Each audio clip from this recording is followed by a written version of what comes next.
Mga Karo! Ito na naman si Karo. Bumabalik na naman sa inyo. Ayan, flex ko lang yung mga itlog ng manok ko. Bago na naman yan mga Karo. Ayan sila oh. Ilan na naman yun ng itlog ng mga manok ko. Kuha tayo, bili tayo ng ano dito kay Don Ramon yung ano niya, papaya yun. Oh. Tapos manok, alam nyo na ano kung anong luto niyan mga Karo. Manok tapos papaya tapos maraming luya. Pwede na yan. Pinaliguan ko na. Para presya mamaya mga Karo. Pero natin yung bawang. Siyempre susunod natin dyan mamaya yung sibuyas mga Karo. Ayan no. Kahit lang ng malilit yan mga Karo. Tapos yung luya. Yan ang pampasarap sa ano mamaya mga Karo. Yung gagawin natin tinola. Mantika.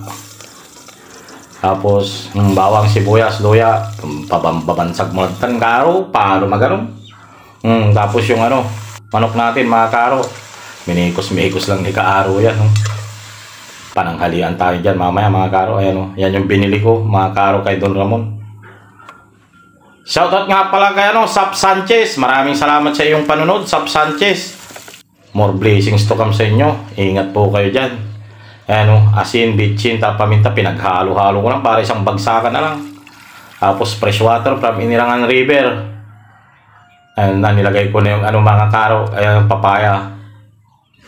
Tapos sunod na natin yung ano dyan. Nilagyan kulit ng asin tsaka nor cubes mga Karo. Medyo matabang. Ayan na yung malunggay.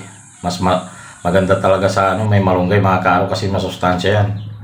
Tanghalian tayo dyan mga taga Luzon, Visayas, Mindanao. Tsaka yung mga nasa ibang bansa dyan. Pananghalian na dito sa Pangasinan. Panangod tulad dyan Pangasinan mga Karo. Mangod Kimot Latan. Maraming salamat ulit sa mga nag-like, nag-comment at nag-share. Please share my video mga Karo para maraming makapanood. Tsaka yung palaging nagsishare ng video ko, maraming salamat sa inyo. Mga nagla-like, magko-comment, comment lang kayo, mag-like lang kayo mga Karo. Kung nagustuhan nyo yung comment kayo kung taga saan kayo para alam ko kung saan naabot tong video ko mga Karo.